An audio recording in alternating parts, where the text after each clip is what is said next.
Good afternoon, everyone, and welcome to the virtual presentation of our fifth briefing on Cuba, titled Cuba's Electric Grid, Challenges and Opportunities by Jorge Piñon. My name is Jorge Duani, the director of the Cuban Research Institute at Florida International University, which organized today's event. And I'm also happy to acknowledge the co-sponsorship of this event and the series of briefings by Casa Cuba and the Kimberly Green, the American and Caribbean Center here at FIU. The series of briefings on Cuba is a collaborative project among these three units. And the purpose of the series is to provide up-to-date analysis of current affairs, particularly in politics, economics, culture, and society in Cuba for a broad audience by top experts in their own field, including often suggestions for public policies. So this will be the fifth instance of the series, which we started in 2020. And we have invited several experts on different topics, which are available on our website. And in case anyone wants to have a hard copy, we'd be happy to send them a printed version of the briefings. If you write to us at cri@fiu.edu, we'll be happy to reply with a copy. Now, for today's event with Mr. Jorge Piñon, I just want to remember that you can submit questions at any time during the presentation, both during and after, by using the Q&A button at the bottom of your screen.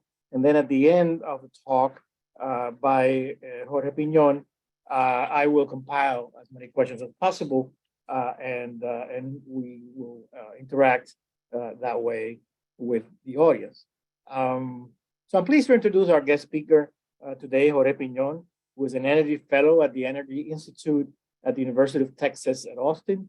A native of Cuba, he came to the United States as part of Operation Pedro Pan, along with more than 14,000 unaccompanied children between 1960 and 1962. His family eventually settled in Central Florida, where he graduated from high school and later went on to obtain a bachelor's degree in economics and a certificate in Latin American studies at the University of Florida, from where he received the Center for Latin American Studies 2019 Lifetime Achievement Alumni Award. Jorge Piñon began his 32-year career in the energy sector when he joined the Shell Oil Company. He served as president of Amoco Oil de Mexico and president of Amoco Oil Latin America, also based in Mexico. After the merger between Amoco and BP, he was transferred to Madrid, Spain, to manage BP's European Western Mediterranean petroleum supply and logistics procedures. He retired from BP in 2003. He has since served as an international energy consultant and independent analyst. He's widely recognized as an expert on Cuba's energy sector, as well as the geopolitics of oil and natural gas in Latin America. He has conducted extensive research and country risk assessments as an energy fellow at the University of Miami Center for Hemispheric Policy, and also at Florida International University's Latin American and Caribbean Center, where he was a visiting scholar affiliated with the Cuban Research Institute prior to joining the University of Texas. He is the co-author of Cuba's Energy Future, Strategic Approaches to Cooperation, published in 2010. So without further ado, I turn it over to Jorge Piñon.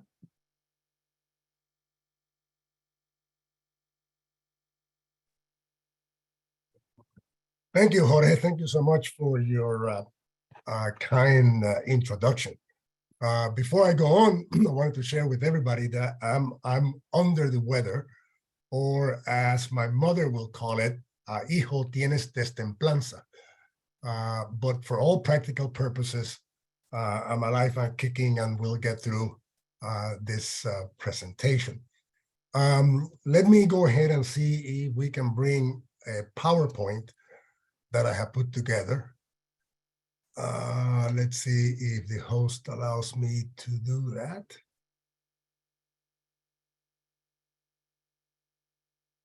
Okay, I may see if you can aha, there we go. It works. If not, what I would have to do if it doesn't work is called my 14-year-old grandson, who It's working. It's working. is working. Awesome. Yes. As I said, usually what happens is that I would bring in my 14-year-old grandson, and he would, let's see now if I can get,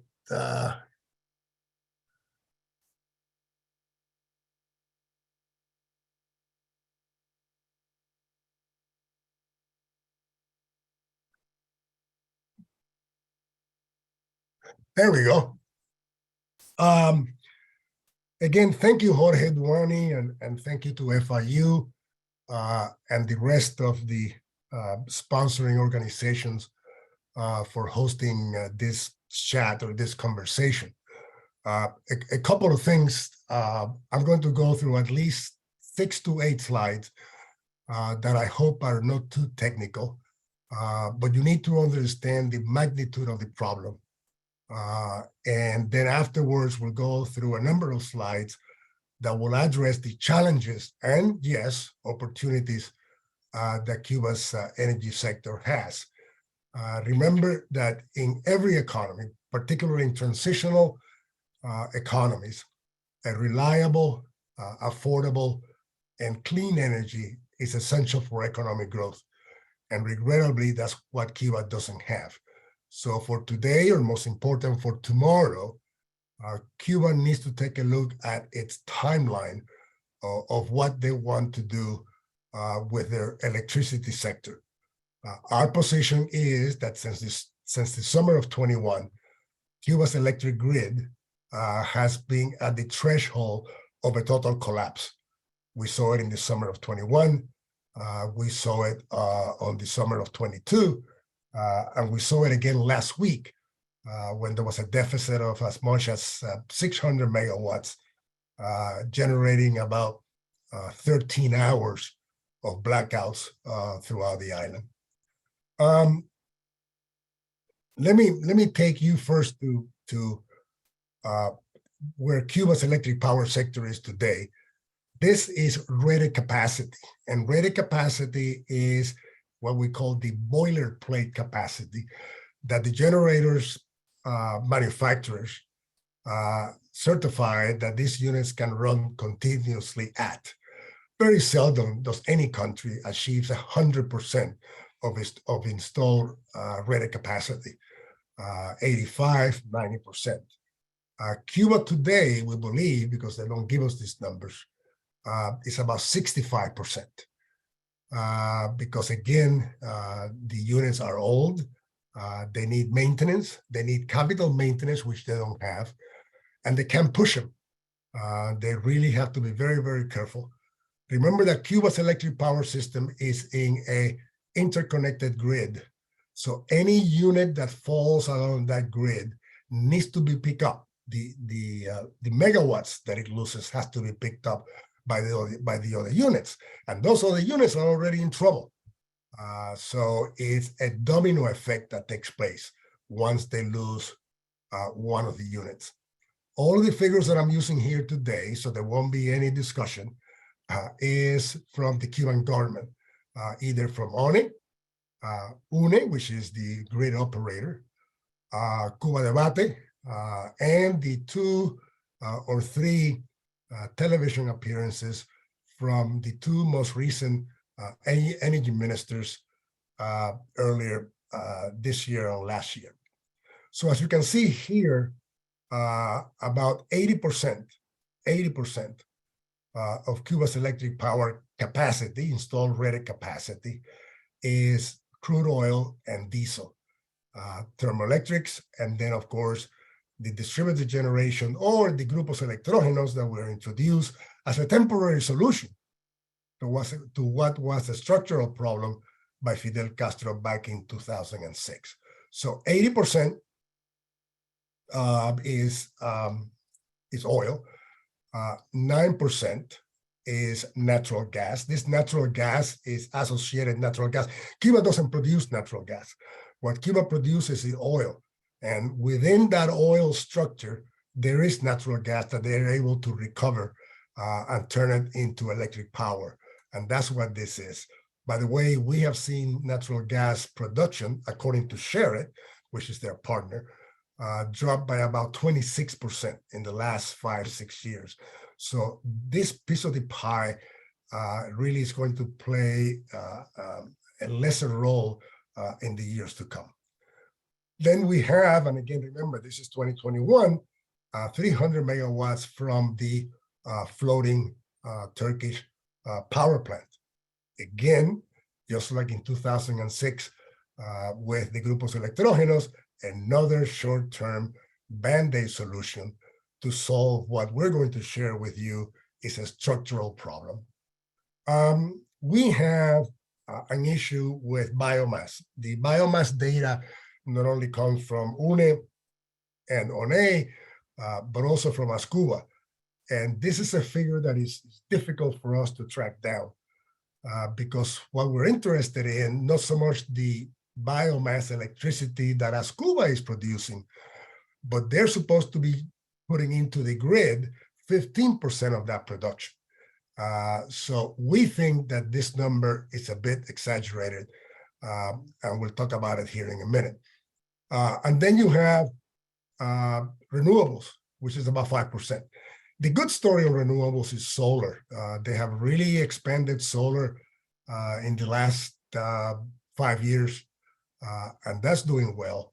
A little bit of small hydro and a little bit of also of wind energy, but most of this is solar. So this is the big picture. Again, folks, please remember, this is installed rated capacity.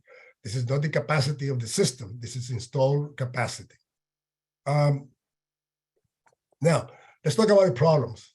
First of all, if you remember, we are now going to take a look at this piece of the pie, the thermoelectric power plants. They run on heavy, high sulfur Cuban crude oil and high sulfur fuel oil, which is used not only on the baseload capacity, but also on the distributed generation capacity. There's 8 baseload thermoelectric power plants. There are 20 blocks of generation within those thermoelectric power plants. The average life of those units is over 37 years. 16 of the units are past the manufacturer capital maintenance schedule. Last year, 8 to 10 blocks were out of service at one time, which represented more than 50% of the total. And the remaining units were operating at 65% of rated capacity. Again, remember what I said earlier, and this is important for you to understand. Every time a unit in Mariel or in Matanzas or in Nuevitas or in Felton goes down, the other plants, the other blocks along the system have to pick up the deficit. They're already running at a cutback capacity because, again, the lack of maintenance. So you stress the system. And the only way to manage the stress on the system is by managing blackouts. What their problem is that they're burning high sulfur fuel oil. It is a vicious circle. It is a vicious circle. This is a photograph of one of the boilers in Nuevitas. So as they'll fix the boiler, they'll fix the turbines, they'll fix the condensers, they'll fix the generators with all of the oxidation that the sulfur, the SO2, has brought about. And within months, it's again out of service. It is a vicious circle. One of the solutions, of course, is to run lower sulfur fuel oil and also avoid running Cuban crude oil, which, by the way, is as high as 7%. Has 7% sulfur. There's no other crude oil, with the exception of the one produced in Guatemala. And we were very knowledgeable on that because we used to run it at our Texas City refinery. It is a awful crude oil. U.S. refineries that have high conversion, they love to process it because it's cheap. And that's what Cuba is burning today at their power plants. So one of the things they have to do is switch from Cuban crude oil and high sulfur fuel oil to lower. By the way, the IMO 2020 cruise ships that come into Cuba's harbors emit less atmospheric contamination through SO2s and nitrogen than the Cuban power plants. So they have, this is, again, it's a vicious circle. They have to do something with it because it will just continue. The Grupos Electrógeno was again, these were the Turkish power plants of 2006. They turned their back on fixing the structural problem of the rated capacity of the base load. And they brought in about 2,000 megawatts of generators all over the island. Generators that were both run on diesel, which from economic value is awful because diesel is expensive, and also on high sulfur fuel oil. Again, very difficult because of the high sulfur content of high sulfur fuel oil. This strategy back in 2006 failed, and we can see it today. If we read the speeches by the Cuban leadership back in 2005 and 2006 and 2007, this was the solution to Cuba's electric power. And here we are today. So the Grupos Electrógenos, again, was just a temporary band-aid that did not offer the solutions that it should have. And now, here are the Grupos Electrógenos of 2022 and 2023. Huge power plants. We believe that the total generating capacity of the ones that are contracted today, even though they'll quote you 500, is more like 450 megawatt. There are 3 of them in Mariel, 4 in Havana, and now they're talking about moving one of the 4 that are in Havana to Santiago de Cuba to help the deficit on the western end of the island. What we know about these power plants is, number one, that they're burning high sulfur fuel oil.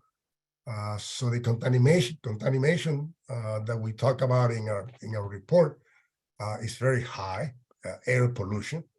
And also, we don't know what are the contractual agreements. We know that a lease, we know they're long-term leases. Again, I'm speaking out of term, but I will guarantee you that it's not cheap. So this is going to be interesting to see how they work here in the next few years. I bring up in my paper that hopefully you guys can read for the first time an issue that is very important. And that is that the apagones is not only the electric power, it's not only the fallout of the system, but it's also the impact that it's having on Cuba's atmospheric emission and contamination. And this is a study by Cuba's Atmospheric Research Institute. And they show that the facilities with the highest concentration of SO2 are Mariel, La Habana, which is not shown here because there's another little map, Matanzas, Nuevitas, Moa, Santiago de Cuba, and Cienfuegos, which are where the power plants are located. By the way, the second hottest spot shown also in the map for metropolitan Havana is El Cotorro. And I don't know if you guys know what's in El Cotorro, but in El Cotorro we find Antillana de Acero, which is Cuba's antiquated steel mill that also burns high sulfur fuel oil. So this is another impact that Cuba's use of high sulfur fuel oil has. I see that Cuba signed an agreement recently here with an environmental NGO to do more research on cleaning Cuba's environment, and that the other environmental NGOs active in Cuba. I wish that they would take more focus, and I wish they will highlight the damage that the burning of high sulfur fuel oil is having to the Cuban population. And by the way, these are studies. There are a number of studies on the internet you can find from Cuban scientists that talk about the sulfur dioxide emissions in Cuba, and also noise pollution. A lot of the grupos electrógenos are in cities near residential areas, and it's very damaging. So we need to talk about this and bring it up to more consideration. Here is a recent Google Earth. This is Mariel, and you can see Mariel runs Cuban crude oil, and you can see the stack and all of the emissions. And here are the 3 Turkish power barges that are also in Mariel. This time the wind was blowing from to the southeast, and you can see all of that pollution going into the city. And then this is the one in Havana. This is one unit that is in Tallapiedra. As you know, in Tallapiedra, those of you that are from Havana, is right in old Havana. Look at the pollution coming out of that facility. Here's the new one that came in November, still not operating, that is also in Havana Harbor. So the problem here is another Band-Aid solution, but highly contaminating solution, Band-Aid solution in a very major population center. This has to change. Okay, let's quickly now go to renewables, because everybody knows, and by the way, yes, I am an oil person, but I do believe in renewables. Certainly renewables is a solution. Cuba's 2021 had 607 megawatts of renewables. As you can see, they had a little bit of hydro, a little bit of biomass, of wind, and then here is the biomass. This piece of the pie, particularly with no sugarcane, is very difficult for me to believe that they're here. This, of course, is solar, and this number is correct, and we applaud the 230 megawatts that they have. Now, what are their 2030 targets? This is a bit slap in the face. They're saying that by 2030, that's 8 years, they would like to have 37% of the whole pie renewables. Come on, I think that's a little bit unrealistic. First of all, look at biomass. They expect that within 8 years, they're going to have 17% of that renewable piece of the pie from biomass. You know that that's not going to happen. There's no way that it's going to happen.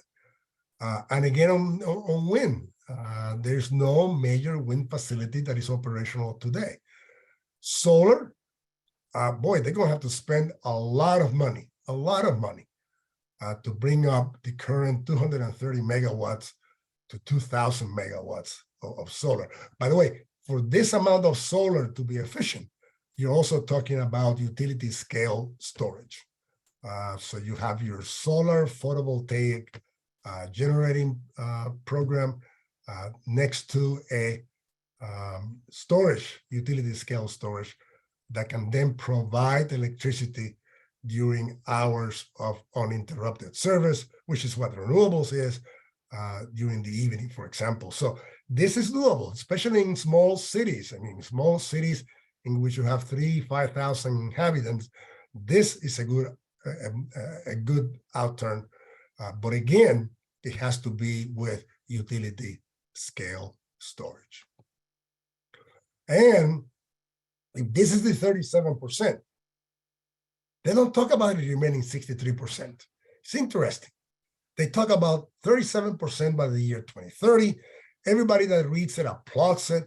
Every media and newspaper articles, praises Cuba because by 2030, look where they are. They want to get to 37% of renewables.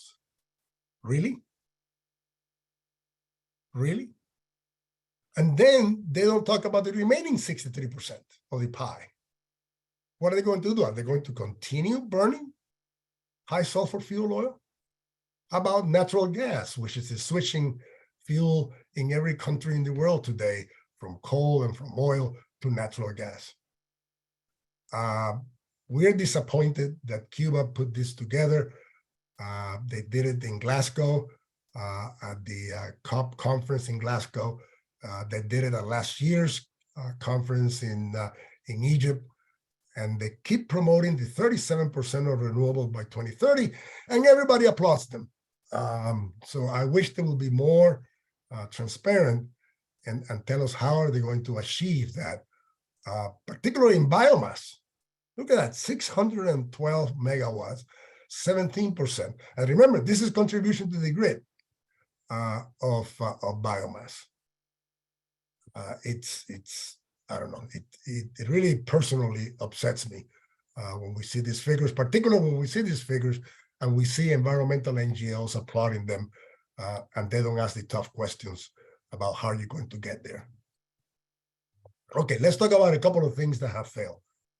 The first one, and I don't know what happened here, but in 2014, Russia gave Cuba a credit line through Interral, which is Russia's power generation company, a 1.3 billion euros loan to build 800 megawatts of electricity, units for Mariel, and then units for La Habana del Este in Santa Cruz del Norte.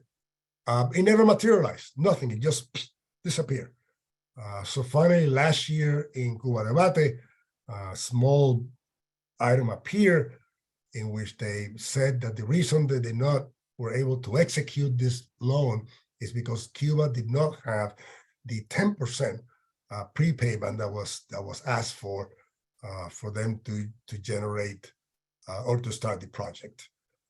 So again, if they would have in 2016 moved forward, they would not have, and they would have executed the project management to the way that it was, they will have at least 400 megawatts today. So this is a lost opportunity, and I'll go into it here later down the road on what it was. And again, this is the famous Havana Energy As Cuba biomass power project in the Cerro Redondo sugar mill. This again, the 2012, finally in 2016, the Chinese through Shanghai Electric signed $185 million supplier credit agreement to Biopower, which is the joint venture between the British and the Cubans, to build the facility. The facility was completed in 2017, the groundbreaking in 2017, and it was completed in 2021. It's not working. Why? Because there's no sugarcane. So I'm amazed, and then they're trying to attract investors.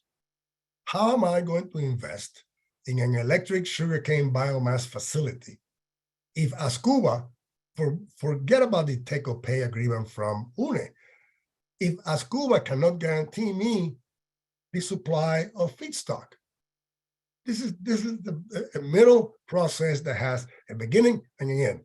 At the front end, you need sugarcane. And at the back end, you generate electricity. The back end is fine. UNE is going to buy it from me, or at least that's what they said. But what about the sugarcane? As Cuba has shown that they cannot produce the sugarcane that is needed, much less to build or to operate one of their new power biomass plants, but more than the 26 that they have scheduled for foreign investment. So what foreign investor is going to take and spend money if as Cuba cannot produce sugarcane? Well, there they show you, by the way, there's biomass, 612 megawatts, 17% of the pie comes from biomass. I don't know how it's going to happen. Then you have La Eradura, which is a wind farm that began in 2013. Again, this is another Russian project.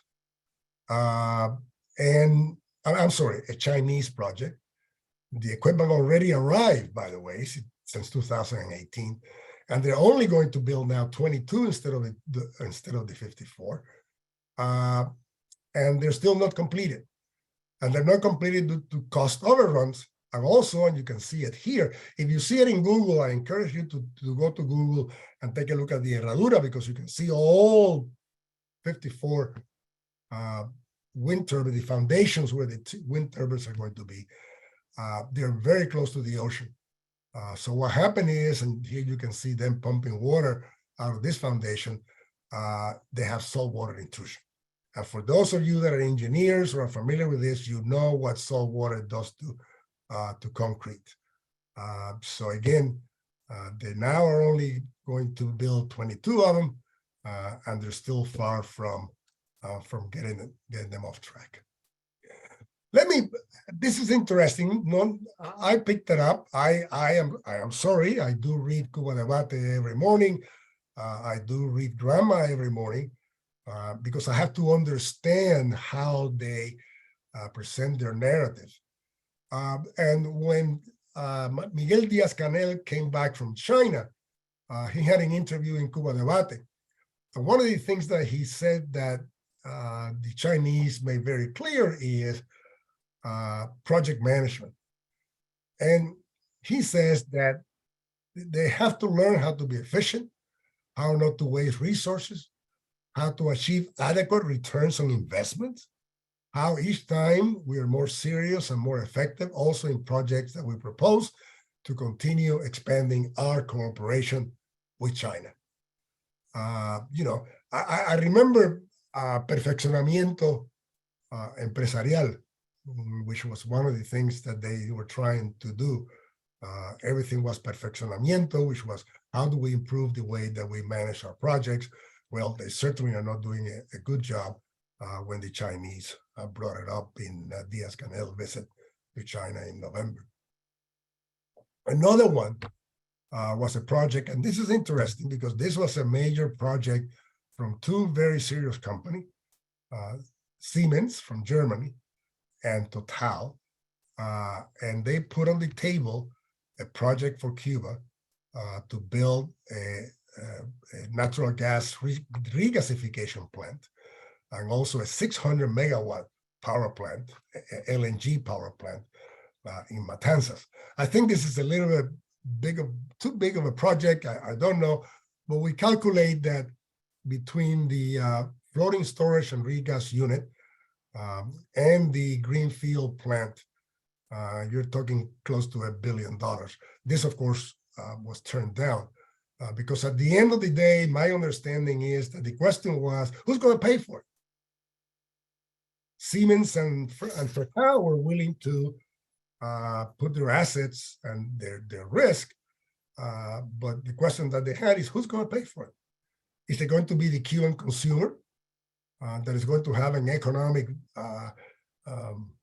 growth that is going to be able to pay out of his own pocket the cost of electricity, or is it going to be the government? And this brought it to a quick end when, of course, everybody said no. Okay, I'm almost finished here. Let me, Jorge has, or FIU has a detailed Excel sheet of our calculations, and we would be more than happy to share them with you. Greenfield opportunities. Greenfield opportunities is when you do not use any of the current infrastructure, that the current infrastructure is in such a bad shape that it's not worth to upgrade and or to rebuild upon that infrastructure.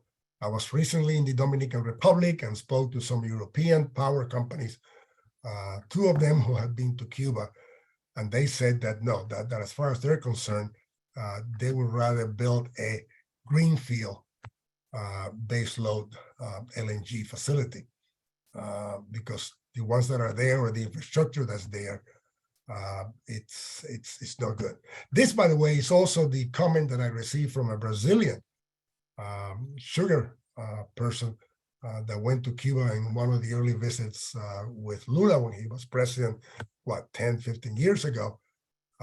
And he says many of the Cuban sugar mills, forget it, they don't have any more lifetime. These sugar mills are better used to be shut down, sold as scrap metals, and we need to build brand new efficient sugar mills if Cuba really wants to compete in the sugar world. And the same thing with some of these power plants. Forget it. It's better just to build new ones. So what we did here is, again, please, this is Greenfield Opportunity. We are assuming that none of the current infrastructure is going to be used, which again, could be an assumption that is wrong. And then we use their high-level estimate. Okay, let's give them the benefit of the doubt. So you do want to reach 37% of renewables, and you want to reach 63% of fossil fuels. Fine. This is the 2021 construction cost published by the Energy Administration of the United States. And again, I have all of that information. I can provide it to you. This is their construction cost. This is 2021. So we could argue now that these prices might have gone up because of inflation, but at least this is a base load that gives you a range of what will it cost to recapitalize 100% of Cuba's electric power sector in a greenfield scenario. Again, this is worst case. So as you can see, if you want 37% of renewables, it's going to cost you $6 million. I'm sorry, $6 billion. The LNG base load is going to be 5.7, and then distributed generation is about 2 million. So anywhere between 10 to 13 billion dollars is what's going to take to recapitalize Cuba's electric power sector. Who's going to pay for it? That is the big question that we all have. Who's going to pay for it? Let me finish up by going over where we are, and then we can hopefully have a conversation. First of all, this is a structural problem. No more short-term solutions. No more band-aids.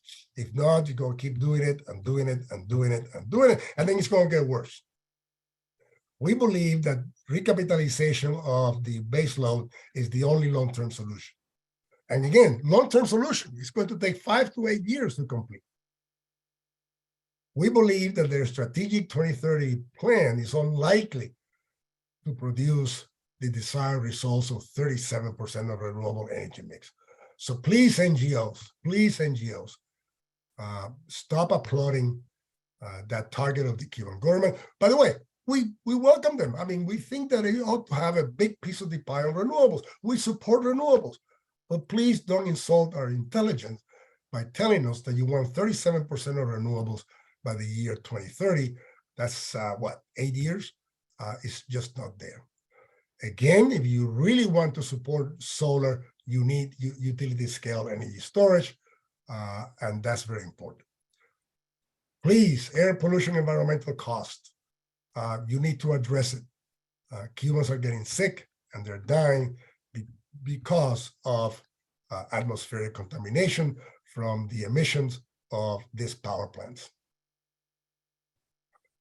Another problem that I had a long conversation on my visit with the DR with some of the European companies.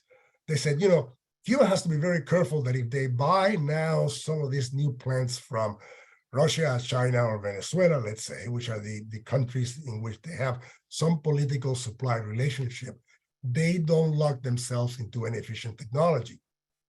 All of these companies are already talking about hydrogen. They're not talking about natural gas anymore. Well, they are, but they're also talking about hydrogen. This is a technology that keeps progressing and moving forward, and Cuba has to be very, very careful not to lock themselves into a technology that's going to be outmoded in the next 5 years. So be very careful. What can Cuba do?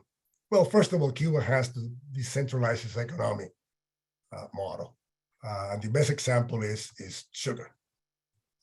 Nothing is going to happen until the structural Cuba's economic model is totally decentralized. The best way, once that's done, to accomplish a lot of these projects are through PPPs or public-private partnership, in which the state doesn't own a piece of the asset. Cuba loves to own a piece of the asset. No, that is not the role of the government. The role of the government is to be a regulator. We don't have any problem. Let the government regulate power utilities like they do in every single country that we know of. But let the private sector, like the Siemens Total project, build, design, finance, and operate the electric power sector. And then, yes, the embargo certainly faces a challenge to Cuba. And remember, I'm not a lawyer. Plenty of you are here in this conversation today, I'm sure. But it's the Congress of the United States that has to change the Helms-Burton law. For that, both parties need to sit down and have a conversation. And they have to find a political solution to the US embargo. And again, at the end, who's going to pay for the investment? The investor wants an acceptable rate of return. Is it the consumer? Is it the government? To finish, let's assume that the embargo disappears tomorrow. And let's assume that there's a number of projects in Cuba in which you have an acceptable rate of return. There are other issues that you need in order to monetize those projects. If Total and Siemens has $1 billion project in an asset, they're going to need 15, 20 years in order to monetize that. So Cuba has to offer potentially market size growth prospect, labor availability, fiscal terms and conditions, environmental regulations, rule of law, corruption, physical and personal injury, credit worthiness, quality of infrastructure, trade barriers, regulatory enforcement, monetary policy. So at the end of the day, who's going to pay for it? So talking about let's lift the embargo because it's going to take care of the problem, that is actually a small step. The big step is that Cuba has to make some changes in the structure of its economy and its business model if they want the big companies to come in.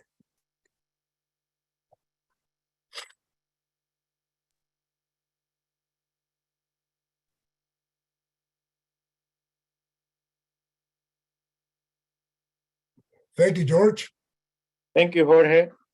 So now let me remind the virtual audience that you can submit your questions. We already have a few using the Q&A button. And I will start with a couple of my own questions for our speaker. Just for clarification, can you tell us in plain terms, you referred at some point, I'm trying to look at my notes here, but I can't find the phrase. The storage utility. What was that about? Can you define that term? Sure. We have it here in Houston, the city of Austin, in which during the day we produce. We have 3 solar plants or facilities here in the metropolitan area of Austin, and along with 2 of those facilities, we have utility scale storage. And these are these facilities in which very high batteries are located. And during the day, they store electricity so that then those same plants, solar plants that now is night, so there's no sun, can produce electricity and supply the grid. By the way, as you know, we have one of the biggest factories of Tesla here. There's another one going to be built. And that's one of the things that Tesla is going to be doing. They're going to be building their own photovoltaic generating facility. But along with that is huge battery systems. And they're like huge containers that during the day store electricity so that at night or when it's needed, we have solar reserves of power to run into the grid. Okay. And one other question that I have, again, as a non-expert on the topic, is you make a big distinction between structural problems and short-term solutions. Can you elaborate on what you consider a structural problem in this case? I had that question. Yeah, somebody asked me that question about a couple of weeks ago. And I told them, I said, listen, this is like a Cuban wants to run, it's the 1956 Chevy, which in Cuba are called Almendrones, in Monaco Grand Prix race. You can't. And the Almendron or the car is going to break down as soon as it gets off the gate or the checkered flag. And again, it has to be quickly fixed for it to continue moving along. So the problem is that they're trying to compete in a Monaco Grand Prix event with a 1956 Chevy or an Almendron. You can't. There's no way. Forget about it. Forget about fixing the plant. Listen, Cuba's electric power system is broken. It's broken. And the only way that you can fix it long term is by the recapitalization of the system. And remember that when we're talking about, you also have the problem with a lot of that technology can be outdated in 5 or 8 years. So Cuba is at a very, very difficult position right now that they might have to buy equipment from Russia or Venezuela or China that 10 years from now is going to be outmoded. So that is the difference between long-term structural solutions to short-term solutions like the Turkish power plants. Thank you. So we'll now turn to some of the questions we have on the Q&A, beginning with Michael Amesaga's question. He wants to know, in general or specific terms, can you explain how there are few, if any, blackouts in Varadero where tourists are located? Again, or for that matter in Havana, the power grid from Mariel all the way to Santiago de Cuba and down to Cienfuegos in the southern coast is interconnected. So the power grid operators can manage the electricity, particularly between the eastern sector and the western sector, as best they can. And they're always making sure that when that Varadero, because of the tourist value, and for that matter, Havana, always have electricity.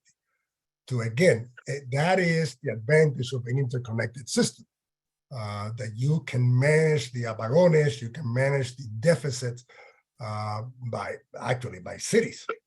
Even within a city, sometimes in Camagüey or in Villa Clara, you see different parts of the city have powers, others do not. By the way, this happens also here. I happen to live near a fire station here in Austin. And during the power surge energy crisis that we had about 3 years ago, my block, we never lost electricity. Why? Because I was in the grid into what they're calling a high value system because of the fire station that was nearby. So they can control Varadero, they can even control parts of Havana as far as electric power. Great, thank you. So we have several questions by Leonel Morejón Almagro. I think I'm going to just be able to raise one or two of them. The first one is that you mentioned some NGOs that are writing reports and working inside Cuba. Can you identify which groups you are thinking of? Well, again, I don't want to single out anyone in particular. I think there's a number of NGOs. I forget who it was, but I think it was the Ocean Foundation that recently signed an agreement with Cuba. We have the others that are also very active in Cuba, particularly with the ocean and the reefs and the fishing grounds of the north coast of Cuba and the southern coast of Cuba.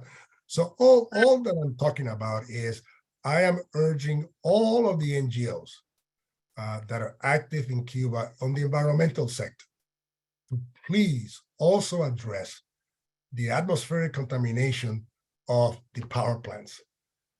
And for that, this is not Jorge Piñón talking about it. These are Cuban scientists that have published academic research papers showing the damage that the burning of high sulfur fuel oil is having on Cuba's population. So take that information, have a conversation with your Cuban counterpart, and just ask them, what can you do about it? Particularly with some of these groups, particularly when some of these NGOs praise Cuba's 37% renewables target, Jorge. Challenge them on that. 37% of renewable by 2030. Can you please help me out on how you can achieve that, or how are you going to achieve that? So that's a conversation that politically, by the way, for me, is easier taking within those two parties, the international environmental NGOs and the Cuban government, on what are the goals and objectives that are needed. Thank you. Question by Carlos Hermida is if you have thought about any nuclear generation for the future? You know, yes, especially with small nuclear plants that are now available. I think the Europeans, by the way, are going and moving forward now in looking at that again. So the answer is yes. I don't have any problem with nuclear energy. We have to be very careful because with Cuba's government today, I think that has a very low level of being achieved. But yes, the answer to the question is that I think nuclear power certainly can be part of the matrix in Cuba's energy. William Gregg wants to know if it's better to centralize solar production and storage than to put solar and batteries in each home that they can share in an interconnected way with a local neighbor. Well, it's a combination of both. Again, I'm going back to Austin because it's one of the things that that we do here. You have the Mueller neighborhood here in Austin, in which the whole neighborhood, every single house has solar panels. Every single house inside their garage, they have a connector for your Tesla if you want to hook it up. And the whole system again is a utility scale battery storage facility that can supply its own neighborhood, but also keep storage, electricity in storage for the evening or when the sun is not shining. So yes, the solar, by the way, solar continues to go down in price too. That's another thing that we need to be sure. I think that solar is going to be important. Solar is going to be important for Cuba. And I think a combination of the large utility scale facilities for small, I mean, when you look at towns like Caibarien and Corralillo and Quemado de Huines, these are little towns of what, 10,000 homes, maybe 20,000 inhabitants. Those are the perfect, they're still connected to the grid. Don't get me wrong. They're never off the grid. They're still connected to the grid, but they can actually provide their own power in the case of an emergency. Okay. An anonymous attendee has a comment, which is, I have witnessed power outages in Varadero in the wake of Hurricane Ian, but all of the hotels and resorts had generators, so only the local population was impacted.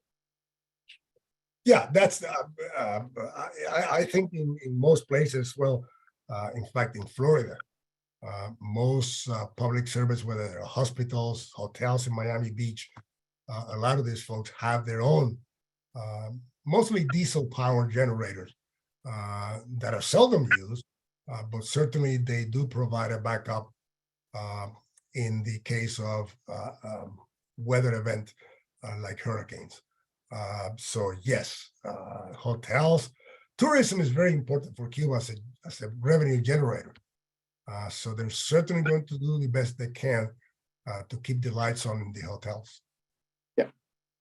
Fred Royce knows that it's going to be very difficult to work out an end to the embargo. So given the difficulty of that, can you suggest another plan under the more realistic assumption that the U.S. embargo will not end over the next 10 years? Well, I think I got to be careful here, but you have to follow the conversation of Siemens and Total, two European companies. By the way, you also have to understand that Total last year signed an agreement with Qatar, for 25% in their largest gas field. Qatar is one of the largest producers of gas in the world. Minister Malmierka was in Qatar recently, and he's in India now, I believe, or was last week. So yes, I do believe. Listen, Fred, we were able to drill 4 wells in deep water Cuba back in 2012 around the embargo. And we were successful in drilling them. We didn't find oil, but we certainly were successful in drilling because the US decided, because of environmental reasons, to turn their back on some of the limitations of the embargo. So yes, I think if some of these companies are willing to push the envelope, we could probably see a scenario in which European companies, not US companies, European companies, could certainly test the embargo with a project in Cuba. Okay. Caridad Argote Freire wants to know if you think that the Cuban government is available to study different options to energy production, and specifically they're open to more capitalism to achieve this. No. The short-term answer is no. There's still, the conversations that I have had with some of them, and most important, the conversations that I've had with industry folks that have had serious conversation with them. And this word is not mine. This is from somebody that has worked with the Cubas. They're still in the trenches. They're still in the trenches. They're waiting for the Marines to land in Havana and invade Cuba. And what this individual told me is they have to change the mentality that the Americans are coming, that the Marines are going to invade, and we have to build trenches to defend ourselves. And that pushes them to whom? To China, to Russia, to Venezuela. By the way, another conversation with a Brazilian sugar person that I was talking to, he brought up Vietnam with Doi Moi in 1986. He said what Vietnam did in 1986 is they revamped their whole structure in the agricultural sector. And today, Vietnam is one of the largest producers of rice in the world and one of the largest exporters of rice in the world. They still have their form of government as far as it's a communist dictatorship, but they were able to break down and to rebuild their agricultural sector, where today Vietnam is the largest producer of rice and exporter of rice in the world. So take a look at Doi Moi, take a look at what happened in 1986. And the question that this person has is, why couldn't Cuba then do it back 15 years ago when Lula first visited? So they continue to dig themselves into a hole. It's either Venezuela, it's either China, it's either Russia. I don't know about Iran, but boy, I tell you, they keep knocking on the wrong doors. And actually, there's another question about Venezuela by John Wheeler, who notes that Raúl Castro and a large Cuban delegation recently visited Venezuela. And this week, Venezuela will send about 1.53 million barrels of fuel to Cuba. Do you think this represents a shift in Venezuela's commitment to send fuel? And what's the outlook for the coming year? No, we were aware of that shipment because it's the first shipment that's going to take place in a VLCC. VLCC is a very large crude oil carrier. It can carry as much as 2 million barrels. It's the first time that we see this particular tanker is the Nolan. The reason that the Nolan is coming into Cuba with that much oil is because Cuba lost about 1 million barrels of storage in Matanzas. So no, we don't think that this is an indication of an increase in a net delivery of petroleum from Venezuela to Cuba. We believe that that's still going to continue somewhere between 57 and 60,000 barrels a day. So please let's not get all excited that all of a sudden the Nolan is coming into Cuban waters with close to 1 million. I don't know what she finally loaded. This is just, it is a lot easier in the logistics to use the Nolan as storage capacity and transshipment capacity. They can send in small Cuban tankers to the Nolan to take that crude oil and fuel oil to Mariel or Cienfuegos or Nuevita. So no, right now, we don't think that the arrival in Cuba of the Nolan is a change in the long-term relationship. I just think that is a change in how the logistics are going to be handled. Thank you. We have time, I think, for one final question. I'm going to turn back to Leonel Morejon Almagro. What is your opinion regarding combining green hydrogen with aeolic and solar? We're again, that, one of the benefits of me being at the UT, Texas is, let's face it, Texas is the largest producer of oil in the United States. Texas also last year was the largest producer of wind energy anywhere in the United States. In fact, if Texas was a country, which some people in Texas think that we're still an independent country, we can produce enough energy to be the third largest producer of wind energy in the world. So hydrogen is moving forward fast. That's what we are afraid of, and that was my comment earlier, that Cuba has to be very careful not to lock itself into outmoded technology, because that's the only technology they can afford, is the cheap outmoded technology supplied by the Russians or China, and we're missing the supply of electricity, the competitive supply from electricity from green hydrogen. Hydrogen is, I think hydrogen in Cuba is not only for electricity, by the way, but also for petrochemicals and others. Hydrogen and natural gas LNG are going to be the two power horses in Cuba in the future. Thank you, Jorge, and thank you everyone for attending today's talk. And again, I remind you that if you're interested in reading the full report, it's available, it's going to be available this afternoon online on our website, or you can write us and we'll be happy to send you a hard copy. So this concludes today's event. Thank you and good afternoon to all.